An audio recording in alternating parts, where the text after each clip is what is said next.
네, 안녕하세요. 이용혁이라고 합니다. 제이보스 유저그룹 멤버고요. 지금 플레이팸이라고 하는 작은 스타트업에서 열심히 밤을 새고 있습니다. 그리고 12회 공감 세미나가 좀 의미가 있는 세미나라서요. 새로운 시작인데 이런 자리에 첫 시간에 발표를 하게 되어 제 영광이고요. 오늘 아까 이게 비즈니스 모델 게임이라는 책이 있어요. 이거 제 마음대로 드리면 되거든요. 졸지 마시고 제가 한 3-4권 드리겠습니다. 네, 첫 발표는 서블릿 3.0 자바 콘피그 관련해서 우리가 실무에 실제로 어떻게 적용하는가에 대해서 제가 말씀을 드리려고 주제를 던졌고요. 이게 진행하기 전에 이제 조금 알아볼 게 있어서 제가 몇 가지 질문을 드릴게요. 혹시 자바 컴피그로 지금 현재 실무하고 계신 분들 있으세요? 손 드세요. 있으세요? 한 분도 없으세요? 책 드리려고 그랬는데. 예, 저기 저 뒤에 앉아 계신 분. 이따가 책 가져가세요. 이따 꼭 가져가세요. 그러면은 자바 컴피그가 뭔지는 안다. 봤다.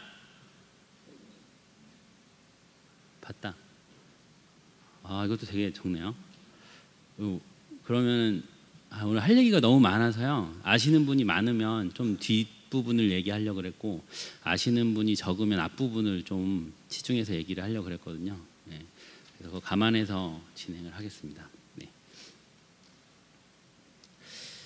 오늘 할 내용이 리스트가 이렇게 해요. 서블릿 3.0이 있고 자바 컴피그, 스프링 3.2, 프로퍼티스 설정, 데이터 소스 설정, 마이바티스 블라블라블라 이렇게 많은데, 마지막에 데모에서 좀 많은 시간을 할애했으면 좋겠는데, 그래서 제가 빠르게 진행을 할게요. 그 이유는 어차피 발표에 나오는 그 못 알아듣는 영문들을 외워 가실 것도 아니고, 어차피 우리에게는 구글 형님이 계시기 때문에 언제든지 검색해서 하실 수가 있겠고요. 이 자료는 아마 PDF로 제가 공유를 해드릴 거고, 여기 나온 데모 소스도 공개를 해드릴 거예요. 그러니까 굳이 외우려고 하지 마시고 진행하겠습니다. 한 가지 말씀드릴 게, 제가 제이보스 유저 그룹 있잖아요. 그래서 이 중에 캐시 설정이 있는데 인핀스팬이라는 놈이 제이보스 프로젝트입니다. 제가 밀고 있는 놈이에요. 그래서 이 부분에 살짝 더 하겠으니까 양해 바라시고요. 서블릿 3.0 많이 들어보셨죠? 서블릿 3.0이 뭐냐면 이런 새로운 어노테이션으로 뭔가 할 수 있는 거래요. 뭔가 할 수 있어요. 뭔가 바뀌었어요. 그 전에 서블릿 2.5 스펙에서 뭔가 바뀌었거든요. 구글 형님이 다 알고 계세요. 다 검색해 보시면 되고요. 이 URL에 가시면 서블릿 3.0 자바 스펙이 있습니다. 스펙이고 다운받으실 수 있고요. PDF고요. 여기 보시면 아시겠지만 2009년 12월에 스펙이 완성이 됐어요. 파이널 써 있는 거 보이시죠? 2009년에 이미 완료돼서 이걸 정식으로 사용해도 된다고 자바 쪽에서는 얘기를 했는데, 실무에 적용하시는 분이 안 계신 거예요. 현재 이제는 적용할 때가 좀 된 거거든요. 그동안에 많이 업데이트도 됐고 안정화도 됐어요. 그래서 이제는 좀 적용해봐도 무리가 없지 않을까 싶고요. 이거 제가 할 얘기는 아니죠. 이게 너무 많아요. 그래서 우리가 자바를 하고 자바 웹 개발자라면 이 정도는 숙지하고 있어야 하지 않을까 생각이 드네요. 별로 어렵지 않아요. 이게 다 이렇게 굳이 해석을 할 필요는 없잖아요. 이런 거 다 알아보시겠죠? 이게 뭔지. 그리고 이게 참 좋은 게, 이렇게 차례를 이렇게 보다 보면 자, 아까 잠깐 몇 개 나왔던 어노테이션들, 위쪽에 있나? 이게 아무리 봐도 이게 위치조차 외울 수가 없이 너무 많아요. 여기 있다. 아까 잠깐 몇 개 보셨던 거 있잖아요. 그게 다가 아닙니다. 그게 다인 줄 아셨죠? 다가 아니에요. 극히 일부고요. 네.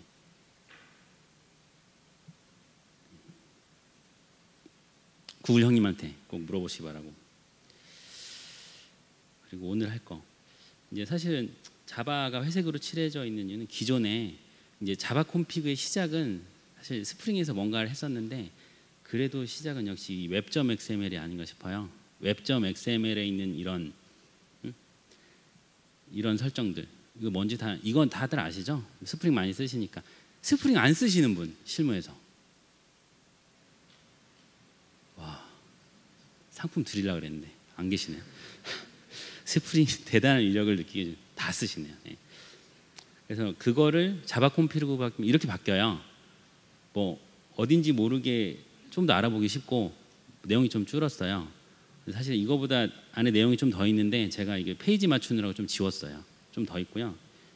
뭐 어쨌든 이런 식으로 자바 파일을 생성을 해주면 웹.xml 없이 프로젝트를 구동시킬 수가 있어요. 서블릿 3.0 스펙의 프로젝트에서 뭐 예를 들면 이클립스에서 다이나믹 웹 프로젝트 3.0 버전으로 만드시면 웹.xml 없이 하실 수 있고요. 웹.xml 있어도 됩니다. 없이 하셔야 된다는 게 아니라 기존 거 그대로 하셔도 가능해요. 그럼 스프링 3.2에서는 어떻게 해야 되냐? 스프링에서 레퍼런스를 많이 줬어요. 그래서 이미 좀 이렇게 웹에 있고요. 역시 우리 형님께서 잘 알고 계시고 자바 콘피그는 스프링 관련 자바 콘피그 이런 식으로 하는데 이거 코드를 지금 일일이 설명드려도 알 수 있는 부분이 많이 없어요. 그래서 이 URL에 가시면 Configuring Spring MVC라고 우리는 웹 프로젝트를 하는 분들이 대부분일 것 같아서 웹 프로젝트용 자바 컴피그가 간단하게 이렇게 나와 있어요. 글씨 잘 보이시나요? 네. 여기 보시면 뭐 Enable Web MVC라는 어노테이션을 하면 요거랑 똑같은 거라고 하네요. 어노테이션 드리븐. 그래서 이런 식으로 해놓으면 그냥 요거랑 똑같은 거예요. 그럼 이 이후에 뭐 컨트롤러 어노테이션이라든지 뭐 모든 설정을 기존하고 똑같이 하셔도 되고요. 뭐 여러 가지 방법들이 있습니다. 이런 식으로 기존에 XML 설정하셨던 거를 어떻게 자바로 바꾸는지 이런 것도 여기다 나오거든요. 이거 쭉쭉쭉 보시면 이거만 보시면 아주 쉽게 하실 수는 없어요. 네.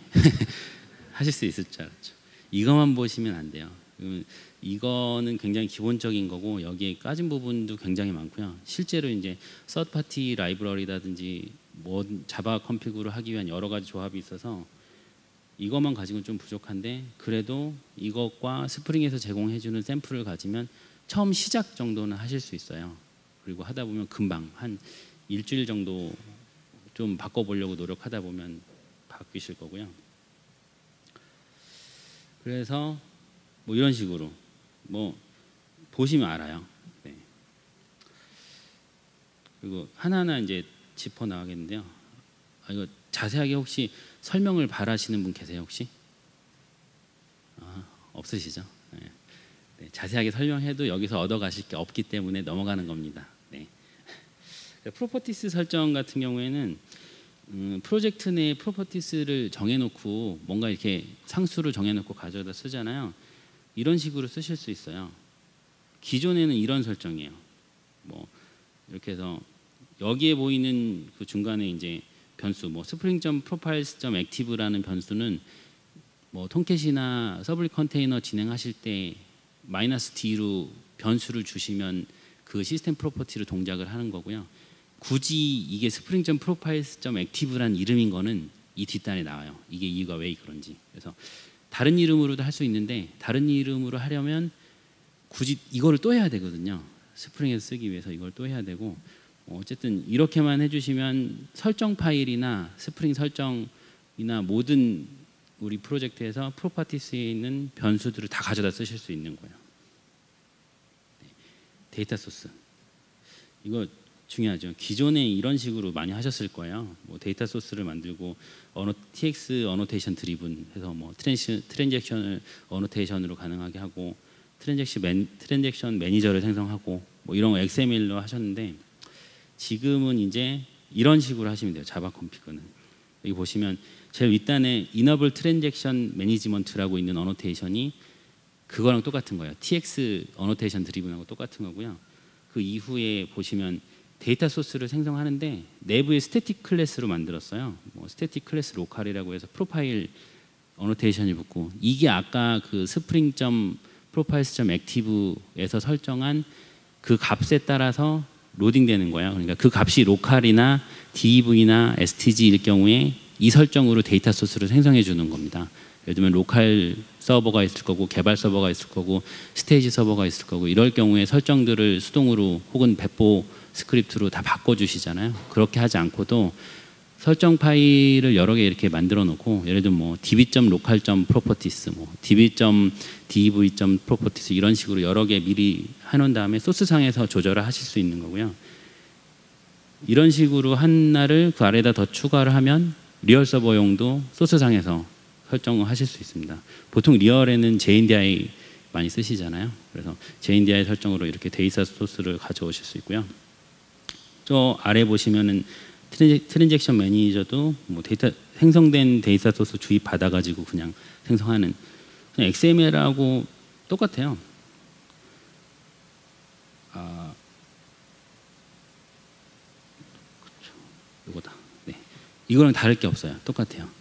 그냥 똑같은데 자바로만 바뀐 거고요. 네. 몇 번 하시다 보면 좀 익숙해져서 어느 순간 XML을 어떻게 읽는 건지 잊어버리는 날이 있으실 수도 있을 겁니다. 그런 분 몇 분 계신 걸로 아는데 오늘 안 오셨네요. 네. 마이바티스 이거 많이 쓰시죠? 네.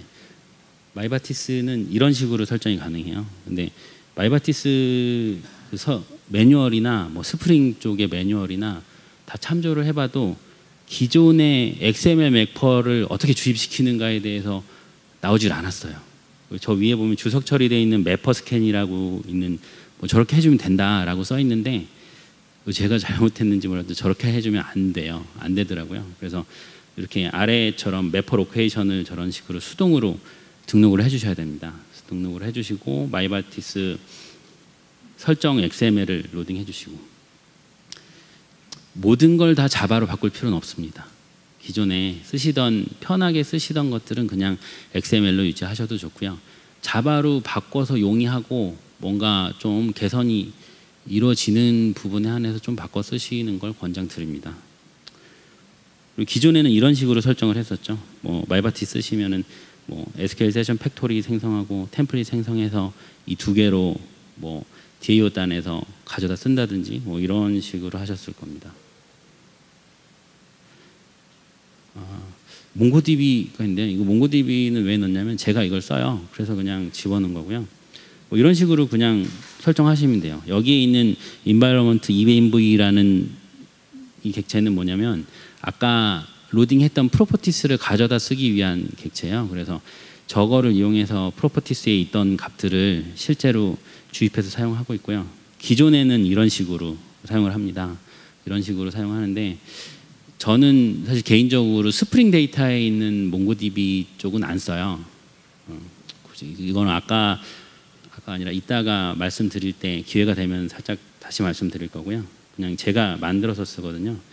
그래서 이런 식으로 몽고 템플릿을 만들어서 뭐 스태틱으로 DB 객체하고 몽고 클라이언트 객체를 생성해서 몽고 드라이버에서 원래 제공하는 그냥 라이브러리로 몽고DB 같은 경우는 쓰는 게 충분하고요.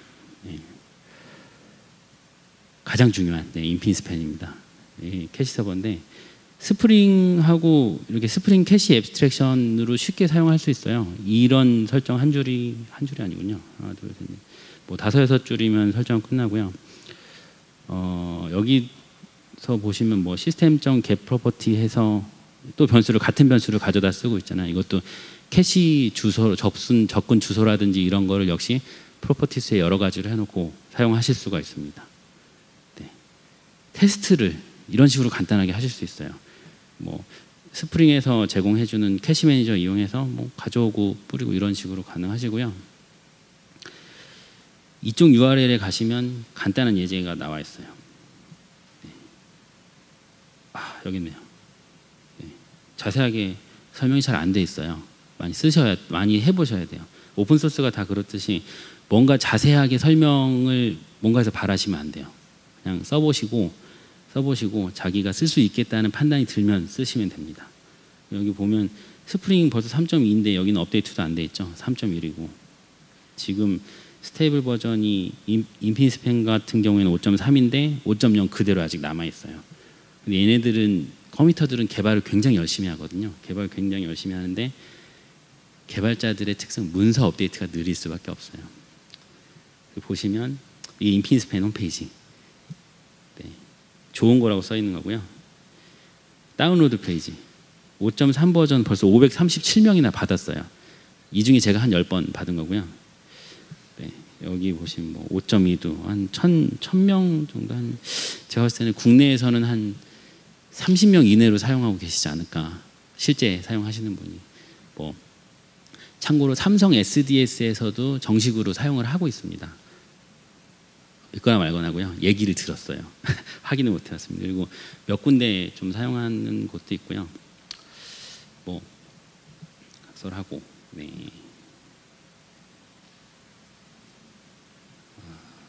다음에 실제로 이제 스프링에서는 이렇게 캐시를 어노테이션으로 사용할 수 있게 이런 세 가지 어노테이션을 제공을 해요.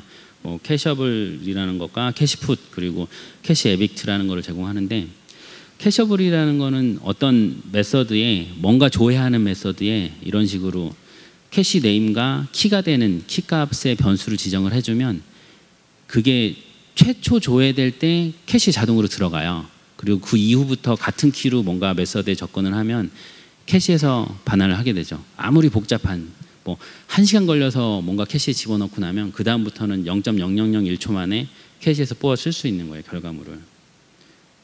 이 캐시풋 같은 경우는 뭐냐면 이 캐셔블이 셀렉트 문에 적용된다 그러면 캐시풋 같은 경우에는 업데이트 문에 보통 쉽게 생각하시면 뭔가 수정했을 때 이거는 무조건 로직을 다 수행하고 캐시를 무조건 업데이트하는 구문이고요. 캐시 에빅트는 지우실 때 이게 캐시의 세계에서는 에빅트라고 표현을 하더라고요. 리무브 뭐 이런 거 안 쓰고요. 네, 알아두세요. 에빅트가 뭔지. 그래서 이런 식으로 사용을 쉽게 하시면 됩니다. 네. 사이트 메시. 이 보통 타일즈도 많이 쓰시고 뭐 프리마커도 쓰시고 사이트 메시 쓰시는 분 있으세요? 실제로? 아, 한 분. 이거 한 분일 때는 책 드릴게요. 네, 가져가세요. 두 권 썼습니다. 이 설정 사이트 메시는 사실 자바 컴피그 설정이 필요가 없어요. 이게 필터만 하나 등록해 주면은 끝이에요. 이게 사이트 메시 필터라고 해서 필터만 하나 등록해 주시고 XML로 이런 decorator.xml로 이런 식으로 등록해 주면 뭐 모바일 레이아웃과 웹 레이아웃, 뭐 앱 레이아웃을 각각의 이런 접근 경로로 접근하실 수가 있고요. 뭐 예를 들면 위에 exclude에 보면 .json으로 호출되는 거는 레이아웃 없이 그냥 바디를 바로 넘겨주는 이런 식으로 쉽게 기본 설정을 하실 수 있고 이거 이외에도 굉장히 난이도가 높게 고급스러운 뭐 예를 들면 기기가 뭔지 조회하는 그런 클래스도 제공하고요. 되게 다양하게 사용하실 수가 있어요. 뭐 저도 타일즈를 사용하다가 이쪽으로 바꾼 케이스인데 타일즈도 좋은데 이것도 좋습니다. 뭐 한번 2개 정도 다 사용해 보시고 괜찮은 걸로 정해서 쓰시면 될 것 같아요. 프리마커는 제가 안 써봐서 모르겠어요. 네. 그리고 데모. 진짜 빨리 지나갔습니다. 지금 20분 만에 이거를 다 말씀드렸고요. 오늘 제가 이 말씀드릴 게 이게 다예요. 이게 다고 여기서 뭔가 얻어 가실 수는 없으실 거고요. 데모를 보여드릴게요. 데모는 사실 별게 없어요.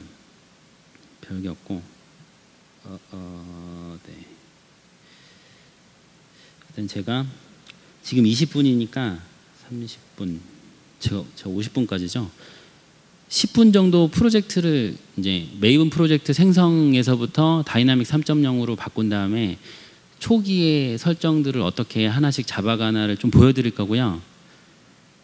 물론 다 못해요. 시간이 없어서 다 못하기 때문에 제가 미리 생성해둔 프로젝트로 뭐 실제로 어떤 식으로 동작하는지 좀 보여주는 이런 형식으로 진행할 거고요. 네. 실제로 하나 생성해 보겠습니다. 글씨 다 보이시죠? 뒤쪽 잘 안 보이세요? 제가 중간중간에 확대를 해서 보여드릴게요. 화면은 그냥 넘어가고요.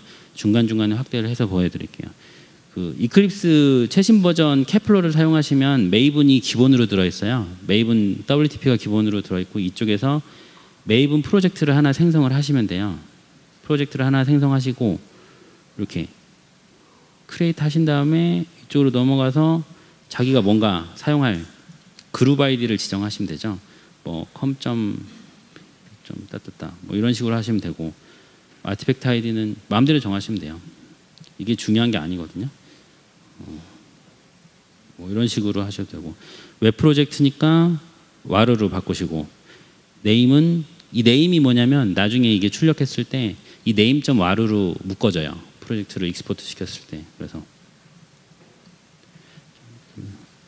이렇게 하시면 되고 디스크립션은 뭐 이렇게 하시면 되는데 한글 썼다가 이상해질까 봐 한글은 잘 안 쓰는 편이고요. 해본 적은 없습니다. 그래서 생성하시면 이게 프로젝트가 쉽게 생성이 되죠. 이클립스는 대단한 툴이에요. 프로젝트 쉽게 생성을 하시고 생성이 되고 여기 이렇게 보시면 자바가 있고 리소시즈가 있고 이렇게 테스트에 자바가 있고 테스트에 리소시즈 이 폴더가 4개 있는 게 보이시죠? 그리고 메이븐의 전형적인 메이븐의 전형적인 프로젝트 형태고요. 여기에 보시면 웹 APP가 있고 웹접 INF가 없어요. 없어서 이거 최초에 어떻게 수동으로 해야 되는지 제가 몰라서 그냥 만들어 주시면 돼요. 만들어 주시고 여기에 기본적으로 들어갈 폴더들 몇 개만 만들어 주시면 돼요. 데코레이터스 이 철자 맞나요? 아 이거 영어 공부 열심히 하세요. 네. 기존에 만들어 온 걸 참조하면 처음 게 맞았네요. 역시 찍어도 처음 게 항상 정답인 경우가 많죠. 그래서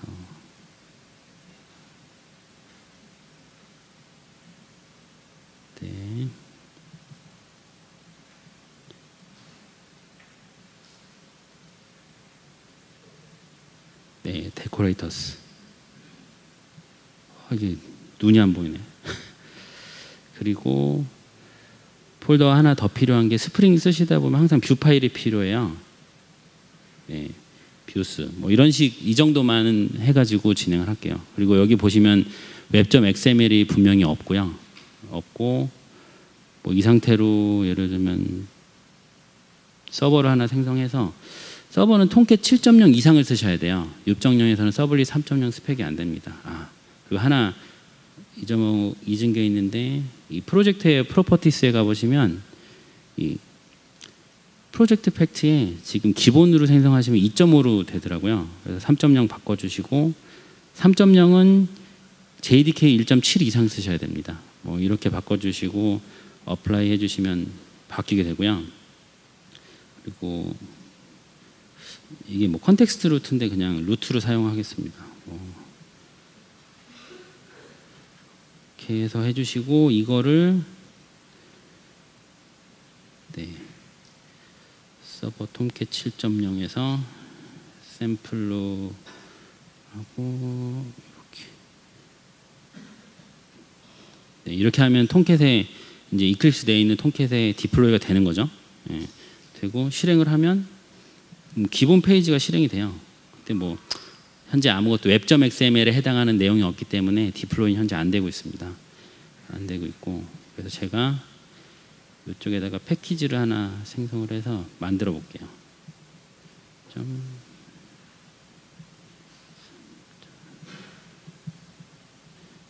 컨피그 할 수 있는 패키지를 하나 만들고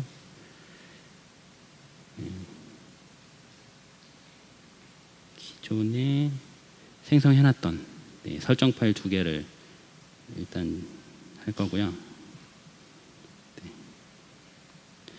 이게 지금 왜 그러냐면 메이븐 프로젝트인데 폼 파일에 디펜던시를 하나도 안 넣어놨어요.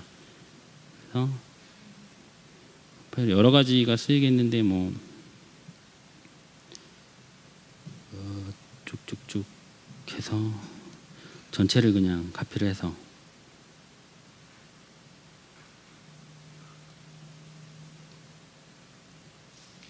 네, 그냥 저장을 하겠습니다. 그러면 여기 웨이븐 이렇게 라이브러리들이 들어온 게 보이시고요. 스프링 3.2.4 버전을 사용했습니다. 그리고 아까 있던 에러들이 사라졌죠. 사라지고 아까 잠깐 보셨던 그런 설정들이 보이고요. 이렇게 디스파처 서블렛을 등록하는 구문이 이거예요. 디스파처 서블렛을 루트 경로로 이게 웹config.class의 설정으로 등록을 한 거고요. 그리고 캐릭터 인코딩 필터와 사이트 메시 필터를 적용을 했습니다. 그리고 아까 보셨던 스프링 설정. 네.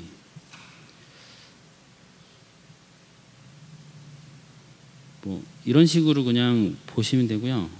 뭐 이렇게 스프링 톰캣에서 단일로 와스에서 웹 프로젝트를 띄우실 때는 이런 식으로 해주셔야 되는 거 알고 계시죠? 리소스 뭐 JS라던가 이런 것들이 서블릿 경로를 타지 않도록 이런 식으로 우회시켜 주시고요.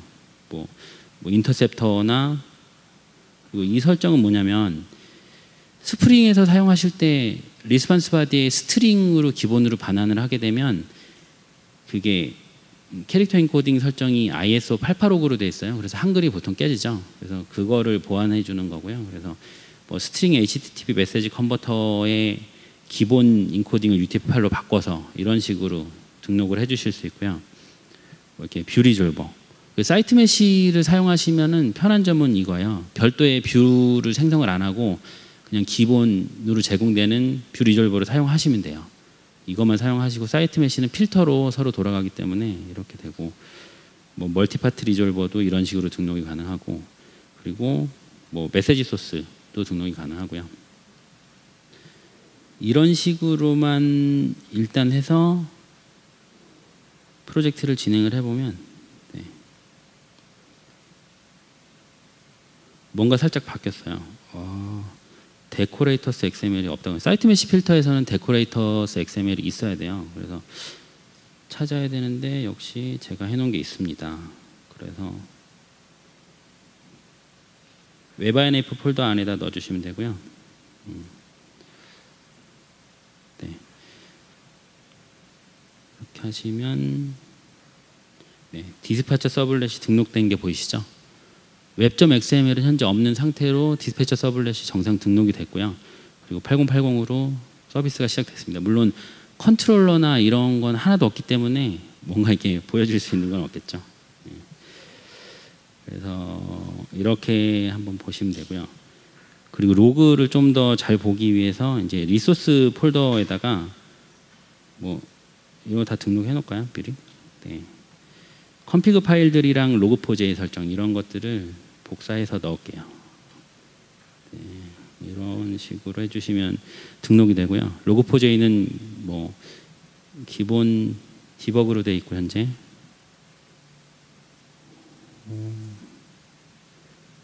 네.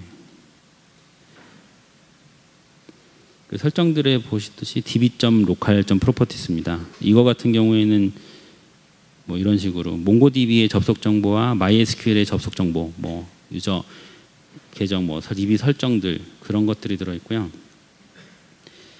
이 한로드 클라이언트라는 이 파일에는 인피니스팬의 접속 정보 및 인피니스팬의 뭔가 설정들 그런 것들이 들어 있습니다. 그래서 이런 식의 포트에 접속하고 뭐 이렇게 되는데 이거는 테스트를 좀 해보셔야 돼요. 사용하시려면. 예. 그런 식으로 접속 정보가 들어있고요. 그리고 config.properties에는 아무것도 없습니다. 이건 필요한 파라미터들 뭐 웹의 업로드 경로라든지 뭐 이런 것들을 등록해서 사용을 하시면 되고요. 마이바티스 config.xml 같은 경우는 기존에 쓰시던 거 다들 아시죠? 그래서 저 같은 경우는 몽고DB를 사용하기 때문에 마이바티스에서 바로 몽고DB에서 사용할 수 있는 형태의 DB 오브젝트로 반환을 할 수 있게 마이바티스의 타입 알리아스에 등록을 했었어요. 뭐 이런 식으로 보시면 되고요. 그래서 네, 이렇게까지고 추가로 이제 프로퍼티스 설정이나 이런 설정들이 다 필요하겠죠. 일단 역시 이게 좀 무리가 있어서 제가 해놓은 프로젝트를 열어서 바로바로 보여드릴게요. 하여튼 이런 식으로 프로젝트를 생성을 하나하나 해나가시면 돼요. 하나하나 순서대로 해나가시면 되고, 그래서 최종 완료된 프로젝트를 이런 식으로 띄워보면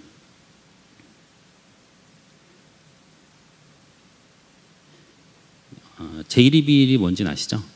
네, 사용하시는 분 계실 거예요. 뭐 이런 식으로 뭔가 이렇게 굉장히 많이 뜨고요.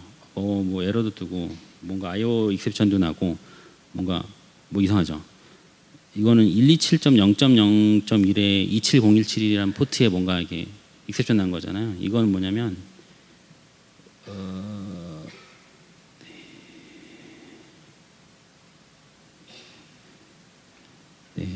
뭐냐면 몽고DB가 현재 실행이 되지 않고 있어서고요. 몽고DB를 실행해주고 인피니스팬도 실행해주면 그런 현상이 멈춰요. 멈추고 그래서 다시 한번 죽였다가 다시 한번 해보면 이제 정상적으로 뜨겠죠. 뭐 DB도 뜨고 캐시도 뜨고 몽고DB도 뜨고 다 떴습니다. 그래서 뭔가 네이밍 익셉션들이 나는 이유는 그냥 뭔가 프로퍼티스에 있는 호출을 하는 설정상에서 호출을 하는 모든 것들을 스프링에서는 기본적으로 JNDI에서 찾더라고요. 찾아서 그냥 없다는 얘기를 해주는 거예요. 뭐 없다고 해서 틀린 게 아닙니다. 프로퍼티스 파일들에서 다 찾게 되고요. 그래서 이게 정상적으로 다 떴고, 예를 들면 찾아볼까요?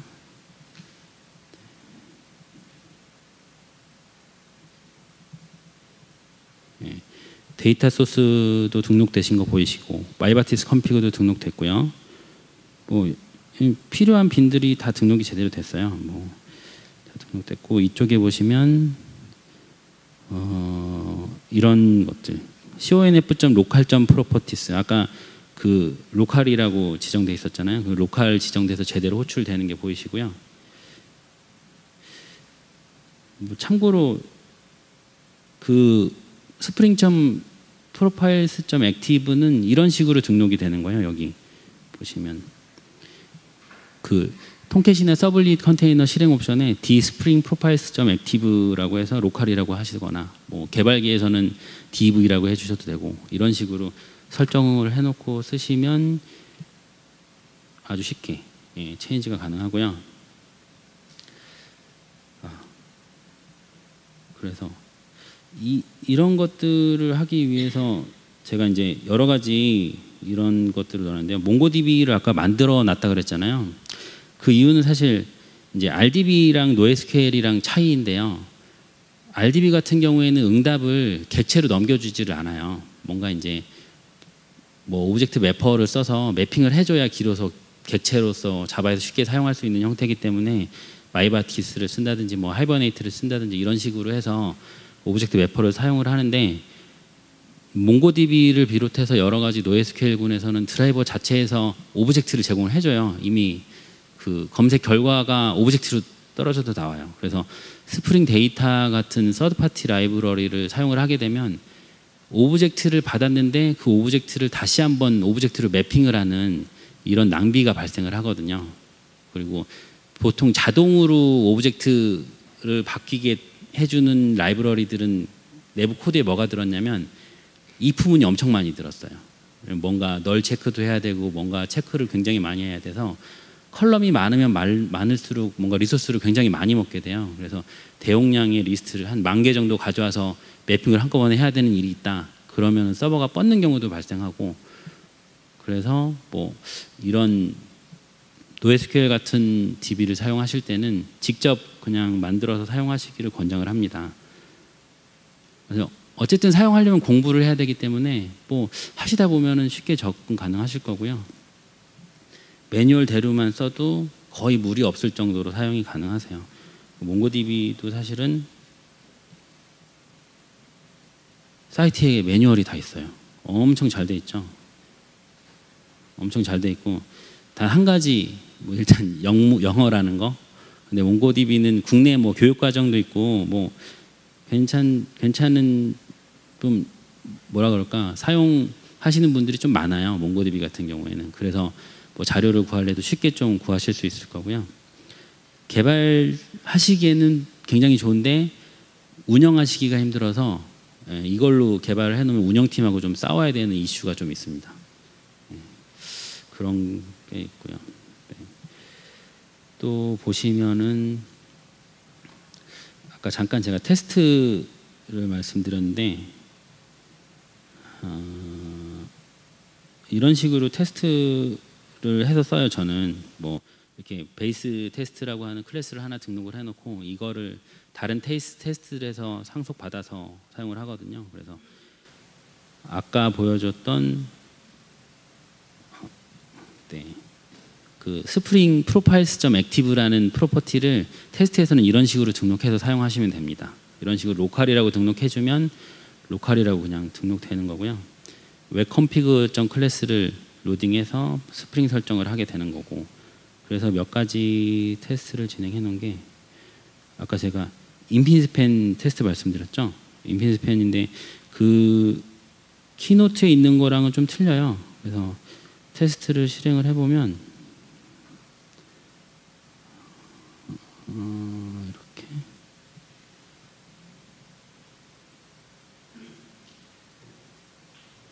네, 테스트에서 이렇게 뭔가 익셉션 나는데 이건 무시하셔도 되고요. 여기를 보시면 돼요. 캐시 자체에 객체가 들어갈 수도 있고요.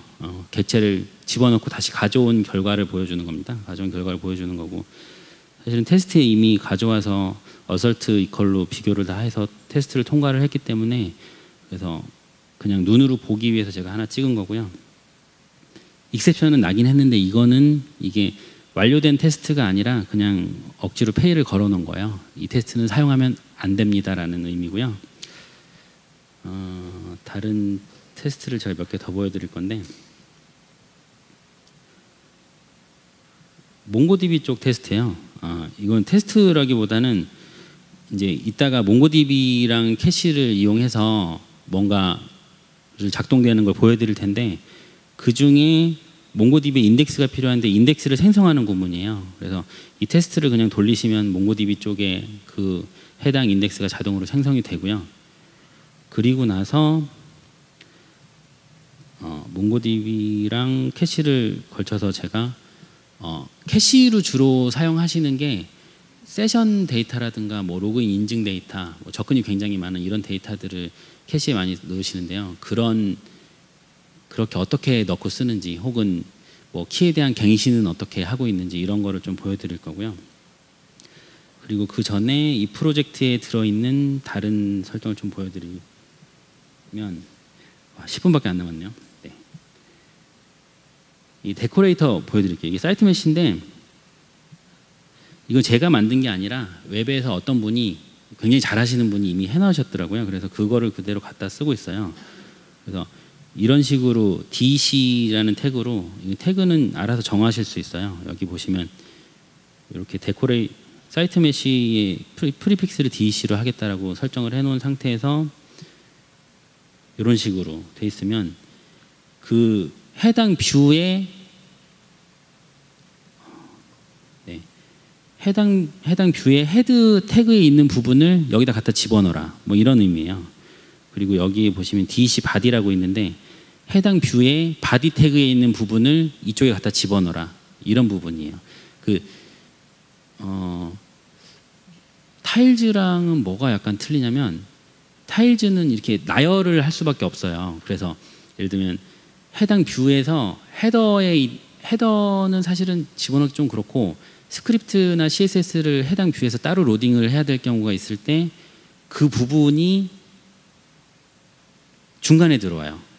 나중에 완성된 조합된 코드를 보면 그 부분이 중간에 들어오는데, 이 사이트 메시 같은 경우에는 해당 부분에 헤드 태그 쪽에 있는 부분은 레이아웃에 있는 헤드로 그대로 들어오고, 바디는 바디로 그대로, 또 커스텀 태그를 지정해서 푸터 쪽에는 푸터로 그대로 다시 들어오는 거라서, 나중에 완성된 조합된 코드를 보고 코드 보기를 해주시면 코드가 좀 더 우아하죠.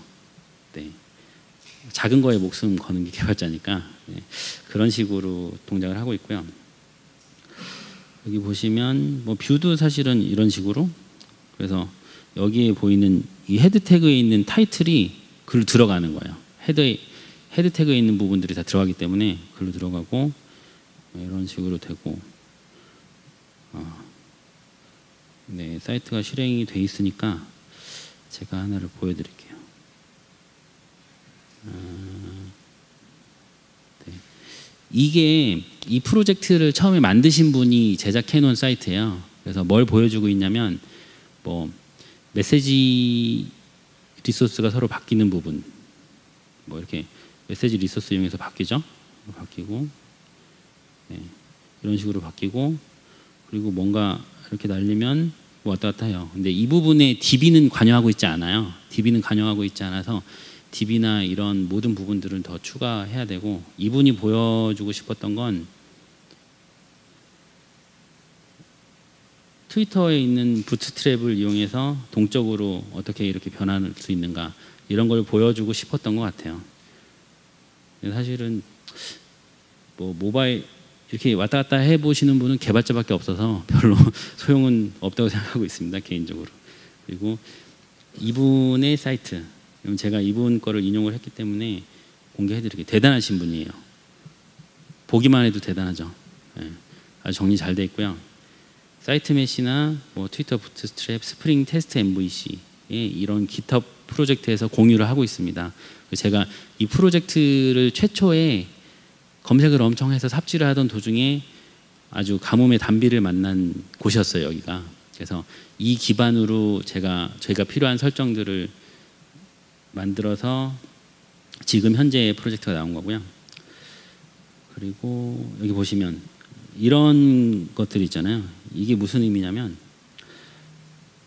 네, 예를 들면 지금 테스트 1이라는 URL이 제가 아까 보여드리진 않았는데 생성해 놓은 URL이에요. 어떤 거냐면 지금 아이디는 오토 인크리멘트 되고 있고요. 이 테스트라는 거는 그냥 데이트 타입이에요. 그래서 요청할 때마다 요청할 때마다 계속 증가돼요, 값이. 그래서 하나를 인서트를 하고 바로 전에 거를 셀렉트를 하는 방식으로 계속 진행되고 있는 거고요. 예를 들면 이쪽에 코드는 이게 시간이 별로 없어서 제가 살짝 당황하고 있습니다. 이게 너무 빨리 가서. 네. 여기 보시면 캐셔블이라고 돼 있어요. 디폴트 캐시에 이런 아이디를 아이디 값에 계속 집어넣고 있는 코드고요. 여기 설정에 여기 보시면 이 로그에서 뭘 확인하실 수 있냐면 이 인서트를 분명히 한 번을 했어요. 인서트 한 번 하고 3514번에 대한 셀렉트만 됐는데 결과는 3513번까지 결과가 나온 거예요, 지금. 왜냐면 이전에 3513번을 셀렉트를 할 당시에 캐시에 넣어놨기 때문에 다시 캐시에서 가져오고 있는 거고요. 이렇게 하고, 예를 들면 제가 이전에 만들어놨던 12번 넣고 한 2000번 정도의 결과를 같이 가져오는 로직을 날릴게요. 2000번에 같이 가면 2000번이 들어왔잖아요. 이 당시에는 지금 네, 여기 보시면 2000번을 셀렉트를 했어요. 실제로 쿼리를 셀렉트를 했고 3516번을 두 개를 셀렉트를 했어요. 이런 게 보이시는데, 예를 들면 같은 URL을 다시 날리면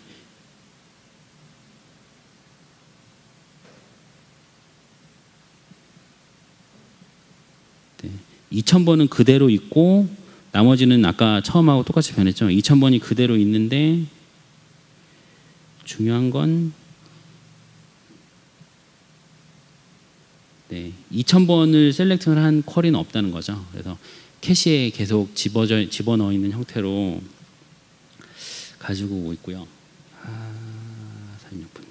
네, 5분 만에 다른 걸 하나 보여드리고, 원래는 오늘 이거를 말씀드리고 싶었는데, 그 로그인 세션을 만들 때 보통은 세션을 많이 사용을 하는데 캐시를 사용하면은 세션을 사용하지 않아도 돼요. 세션 대신에 캐시에다 집어넣으실 수 있고요. 예를 들면 몽고DB를 이용해서 캐시에 백업 스토리지를 만들고 세션에다가는 실제 정보들을 넣는 거예요. 그래서 키를 계속 갱신을 해가면서 사용하실 수가 있는데 여기 제가 네. 이 테스트를 하나 수행해 보면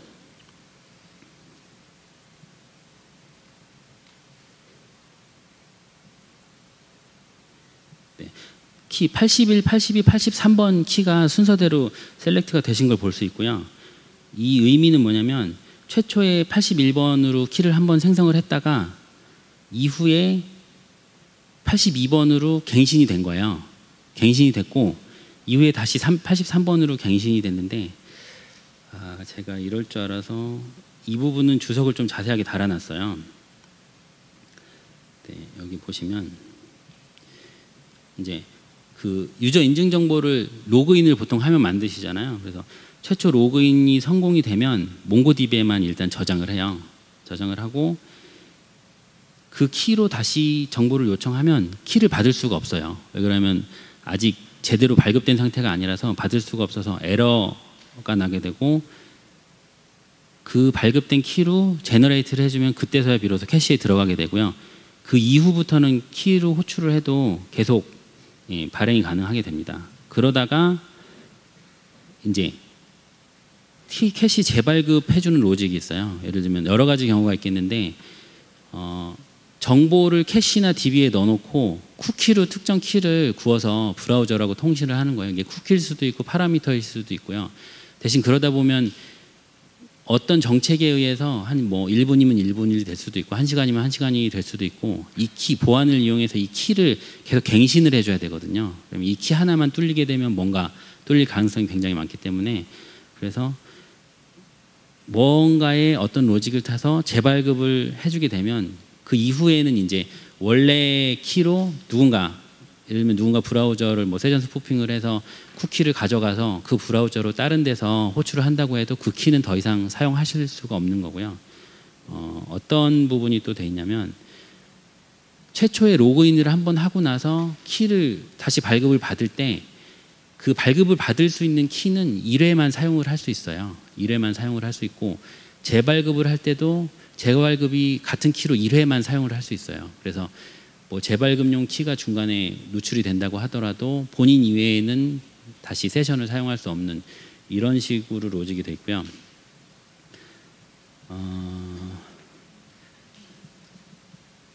네. 시간이 좀 아까워서 시간이 모자라서 더 이상 제가 말씀을 드릴 수는 없겠는데 이 부분을 보시면 앱 쪽 요즘 앱 개발을 많이 하잖아요. 모바일 쪽. 그래서 모바일 앱과 로그인을 어떤 식으로 계속 갱신하면서 사용할 수 있는가 하는 뭐 예제 중에 하나가 될 거예요. 그래서 실제로 이런 로직으로 모 회사에서는 뭐 일 로그인이 한 20만, 30만 이런 식으로 해서 실제로 사용을 하고 있고요.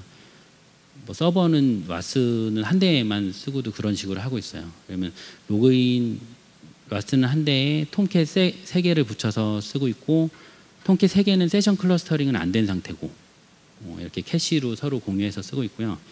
그리고 톰캣을 막 내렸다 죽였다 해도 세션이 절대 끊기지 않는 이런 서비스를 구축을 하실 수 있습니다. 뭐 혹은 다른 기기에서 접속을 했을 때 원래 사용하던 기기 유저한테 알람을 해줄 수도 있는 뭐 이런 기능들을 정책에 따라서 펴실 수 있고요. 어쨌든 뭐 이 부분은 따로 제 연락처가 있으니까 궁금하신 분들은 제가 자세하게 따로 설명을 해드릴 수가 있고요. 그리고 물론 이게 완성된 코드가 아닙니다. 실제 사용하는 코드는 뭔가 정책들이 더 있어요. 뭐 기기의 시리얼 넘버라든지 IP 정보 이런 것들이 더 정책이 좀 추가돼서 뭔가 조금 더 확실한 보안을 할 수 있게 돼 있고요. 네. 그래서 제가 사실은 더 하고 싶은데 시간이 없어서 여기까지 마치겠습니다. 네. 네. 네. 미숙한 발표를 들어줘서 감사하고요. 요런 거에 공유가 다 될 건데 사실은 제 이메일도 있고 뭐 따로 공지는 나가겠고 이 깃허브의 프로젝트를 공유를 하게 될 거예요. 저희 쪽 회사에 있는 뭐 DB 정보나 이런 것들을 좀 제외하고 깃허브에다가 공유를 해드릴 거고요. 여기 따따따 플레이팸.com이 제가 일하는 회사입니다. 네, 관심 있으신 분은 한번 문을 두드려도 좋습니다. 됐고, 감사합니다.